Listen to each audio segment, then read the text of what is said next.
All right, Cheryl, thanks so much. The Chinese Communist Party marking 100 years since inception. President Xi Jinping speaking in Tiananmen Square overnight, dressed in a suit like Chairman Mao. He said China will not be bullied. Anybody who does will, quote, find their heads bashed bloody against a Great Wall. Find their heads bashed bloody against a Great Wall, the Great Wall. Joining me right now is the author of Winning Space, How America Remains a Superpower, Brandon Weichert. And Brandon, it's great to have you this morning. Thanks very much for being here. The U.S., of course, is the superpower, but China's goal is to overtake the United States as the #1 superpower. And it seems it's getting there sooner than people expected. Your thoughts or assessment of what the CCP has done in these last couple of years? Well, thanks for having me, Maria. And my assessment is that it is very dangerous times for the United States right now in our world superpower status. In about 50 years, the Chinese Communist Party has presided over the rise of China from an agrarian backwater ruled by a cult of personality into the second largest economy in GDP terms, with a high technology research and development base that is only growing more innovative, not only imitative of us, but they're actually starting to innovate. And the Chinese have executed a long-term, bold strategy of becoming the dominant superpower by pioneering the new industrial revolution in high technology. And the Americans have still yet to fully recognize this and take the field. Yeah, well, there are many people who believe that policy needs to change to stop the CCP from trying to overtake the United States. I mean, the whole world should be worried about a communist nation running the world, being the #1 superpower. What should be done to slow down this progress that the CCP is having, or stop the U.S. from inadvertently expanding, helping to fund its expansion?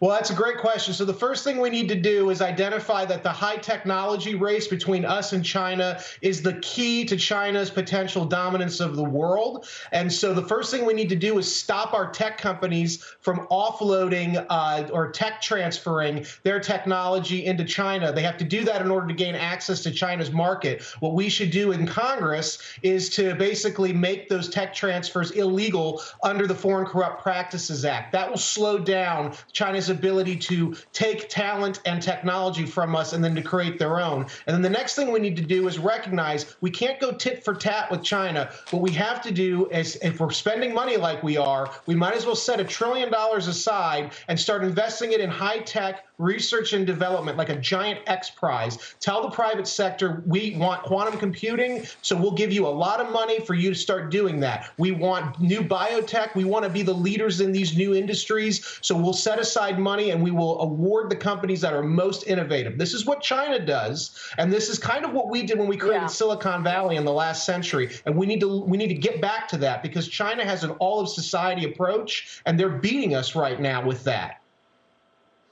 Yeah, well, we'll see about that. There isn't any new money to the military, the defense sector in the budget here, as the Chinese are continuing to invest in their military. In October 1949, the CCP took control of China. Mao became the regime's first leader. Overnight, Xi Jinping gave a speech that had the entire country celebrating, talking about their leap forward. And what we hear now is this new report that China is building more than 100 new missile silos in its western desert. Commercial advantageous positions here. Their satellite images show work on 100 new silos for intercontinental ballistic missiles in the northern desert, Brandon. What does this tell you in terms of China's goals and ambitions from a military standpoint? Well, so we always talk about the economic and trade threat, which is a huge threat that the China poses us. But you're right. As they get richer and more prosperous and more technologically advanced, we see this now naturally evolving into a real military threat. These missiles are just the ones that we know about. There is a large part of China's military that's very opaque. This isn't like the Soviet Union of old, where everybody kind of knew what the Soviets were doing. The Soviets kind of knew what we were doing, and that was part of this détente or the deterrent deterrence. But China doesn't believe in that. And so, in fact, in Mandarin, there is no word for deterrence. So China is executing a strategy of keeping their capabilities under lock and key so we don't know what they're doing, and then they want to surprise us. And this is why in my book I talk about the possibility of a space-based Pearl Harbor, of China using their technology to attack our satellites to blind us as part of a beginning invasion of Taiwan. By rendering our forces deaf, dumb, and blind, the Chinese could easily take Taiwan or the South China Sea or another part of the territory that they desire, and we would have very little chance of stopping them. Right, and you know, we keep mentioning this. I mean, I'm talking about the military threat, Brandon, every single day, pointing out policies that would stop or slow that progression. But there's a Marxist ideology of struggle that is at the heart and the fundamental underpinnings of the CCP. And sometimes that Marxist narrative shows up in the U.S., given the CCP's propaganda. How worried are you about the CCP's propaganda and how it has been able to create a vein in America? We're seeing censorship here. We're seeing this propaganda from the CCP follow our political debates. Talk about that a bit, because people don't connect the dots of what's going on, but there is a real underpinning here, and it's coming from the CCP.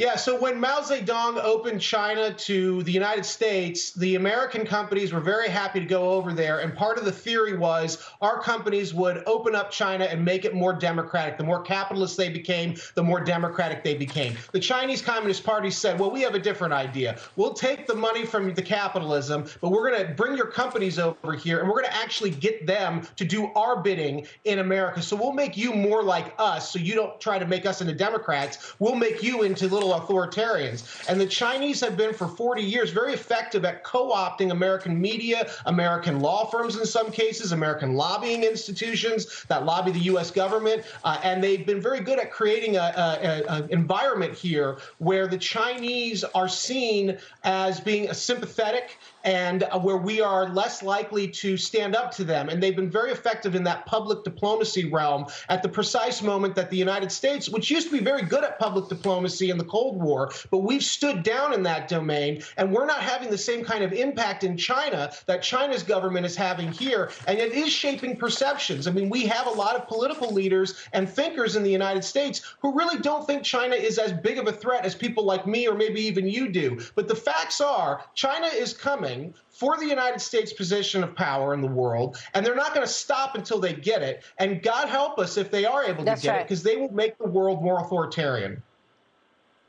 It's a very dangerous situation, and it is unfolding right in front of our eyes. You're absolutely right. We would like to see policy that actually supports what we're saying. We have yet to see that. Brandon, we'll keep watching. Thanks very much for joining us this morning. Brandon Weichert joining us.